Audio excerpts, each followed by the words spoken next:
Bienvenue dans le podcast de celles et ceux qui veulent créer un monde avec plus de sens, une vie plus saine et naturelle. Je partage avec toi des idées pour s'adapter au monde de demain, des conseils pour simplifier ton quotidien, être plus aligné avec tes valeurs, des opinions pour penser différemment, sortir du moule et vivre selon ses propres termes.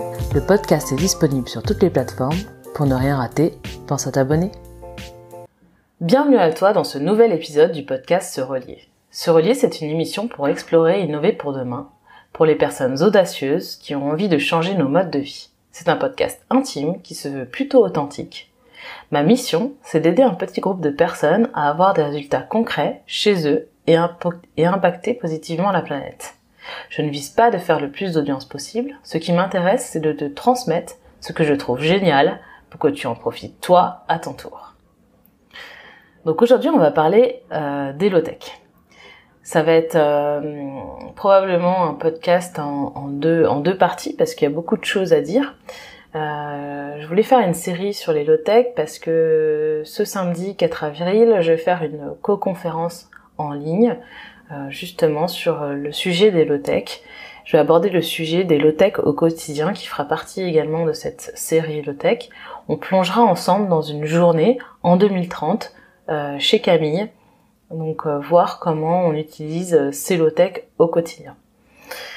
Et d'abord, j'aimerais... Du coup, pour moi, l'avenir sera plutôt low-tech. Il est certain aujourd'hui qu'on peut pas se passer de l'univers des high-tech, car celles-ci nous permettent de converger vers les low-tech. Je m'explique. Sans Internet, nous n'aurions pas accès à l'information et aux open source ou ouvrages qui permettent à tous de tester chez soi les low-tech. Il n'y aurait pas de réseaux sociaux qui permettent de démocratiser la connaissance et d'être un facteur finalement multipliant pour accélérer le changement. Et toi, tu serais pas en train de m'écouter sur ce podcast puisque SoundCloud, Apple Podcast, ni Google Podcast, ni YouTube n'existeraient. Donc en réalité, sans high-tech de pointe, donc sans internet, sans panneaux solaires, sans batterie, sans onduleurs qui permettent de transformer notre manière de capter l'énergie, on peut pas être low-tech pour le moment. Et donc ma question c'est, et si à l'avenir ces technologies high-tech devenaient vraiment low-tech? Ce qui est intéressant de voir, c'est dans son ouvrage, Michio Kaku, il indique notamment que l'avenir de l'ordinateur sera probablement de l'optique connectée. Donc il parle d'une lentille souple munie d'une puce qui nous permettrait de communiquer, surfer sur Internet et interagir directement avec notre environnement. Alors ça peut vraiment s'apparenter à de la science-fiction, peut-être, mais quand on y réfléchit, cette technologie serait bien la version low-tech de votre smartphone qui serait un dinosaure réellement à vos yeux. En gros, ces lentilles nécessiteraient qu'un seul % des matériaux de votre smartphone et pourraient même être compostables et beaucoup moins énergivores, évidemment. Quand on observe finalement notre cerveau, le plus puissant de tous les ordinateurs qui existent sur Terre, celui-ci ne fonctionne qu'avec 20 watts d'énergie. 20 watts, c'est rien du tout. N'importe quel ordinateur aujourd'hui ne consomme pas 20 watts, bien au contraire. Et quand on observe par exemple aussi un arbre, finalement un arbre ce n'est ni plus ni moins qu'une centrale photovoltaïque de pointe, et qui en plus dépollue. Donc finalement ça prouve que techniquement, ou plutôt biotechniquement, les high low-tech pourraient bien exister. Donc pour cela, il faut vraiment se rattacher à ce que la nature peut nous apporter et vraiment intégrer la biologie dans nos technologies. Alors, pourquoi s'embêter à trouver la clé d'une telle société low-tech? Pourquoi nous n'irions pas simplement reconquérir nos campagnes et créer des fermes autonomes? Simplement parce que ça suffit pas. L'homme a besoin de confort, de réfléchir et de s'améliorer sans cesse. En gros, les low-tech, l'avenir de l'humanité, c'est finalement un enjeu humain. Alors pourquoi un enjeu humain? Finalement, le risque qui nous guette tous, c'est de devenir ce que l'on n'est pas, c'est-à-dire des virus, des bactéries qui mangent tout sur leur passage et détruisent leur propre hôte, la Terre. Cette planète Terre qu'on voit justement seulement par le prisme des ressources qu'elle nous apporte, et non comme un être vivant, sensible, composé de plusieurs milliards d'autres. Car on n'est pas tout seul. Finalement, tout repose pour moi sur comment nous nous définissons. Et cela commence par le pourquoi. Pourquoi existons-nous ? Alors, des milliers de philosophes ont creusé le sujet, et nous sommes encore bien loin d'avoir trouvé la réponse à cette question. Tout le monde a une réponse à cette question, qui est très personnelle, même toi, j'imagine. Mais une chose est sûre, c'est qu'on fait partie du vivant. Et on se doit d'en prendre soin. Donc ça, c'est vraiment primordial. Et n'en faisons pas juste une question de survie.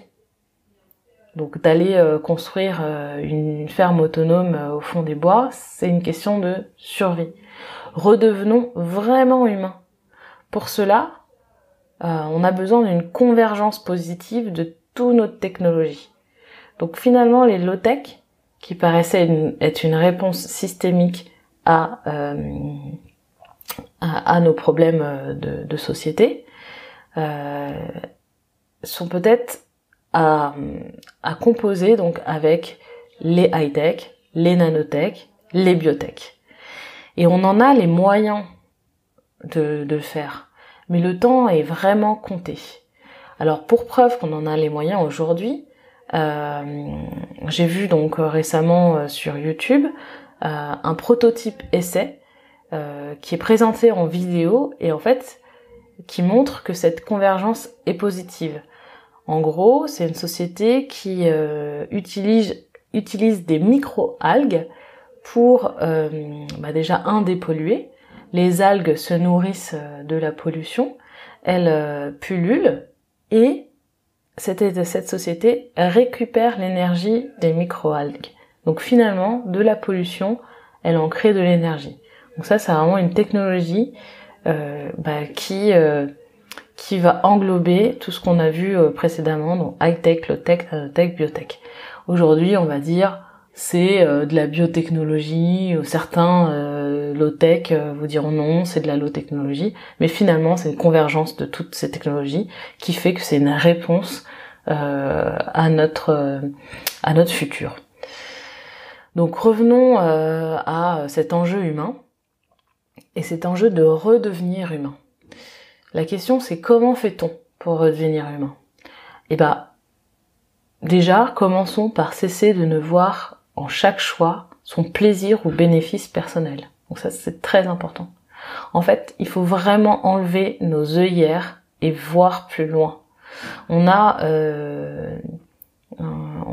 j'ai vu un reportage donc sur des Indiens d'Amérique, donc des anciennes tribus indiennes, où le Sioux disait que chaque choix qu'il faisait donc dans les cercles de décision était prise pour 7 générations. Donc les gens prenaient des choix dans cette tribu en pensant à 7 générations plus tard. Vous imaginez la chose.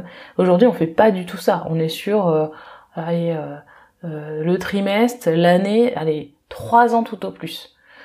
Donc enlevons nos œillères et voyons plus loin. Et puis, il faut cesser de creuser des fossés entre les classes sociales. Il faut intégrer, mais intégrer durablement, pour faire peuple. Et enfin, montrons l'exemple dans nos quotidiens. Chacun a les moyens aujourd'hui d'agir en ce sens. Moi-même, par exemple, j'ai changé ma façon de penser et vivre au quotidien. Et depuis, en fait, je partage mon expérience pour impacter positivement ton quotidien, votre quotidien, et vous donner les moyens de vous mettre en action. Si vous voulez faire ce premier pas vers ce monde, je vous y aide sur mon site internet, donc vous pouvez rejoindre le site internet qui est www.goodlivingconcept.com. Et donc il y a des guides à télécharger gratuitement.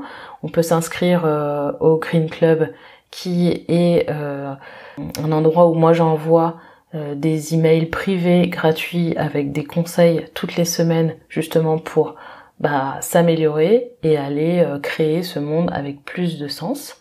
Et vous pouvez aussi liker ce podcast, le faire partager et vous abonner bien évidemment à la chaîne YouTube et à SoundCloud. Donc voilà, je vous donne rendez-vous pour demain. Je rediffuserai la conférence de Delotech en 2030 et rendez-vous dans un prochain épisode.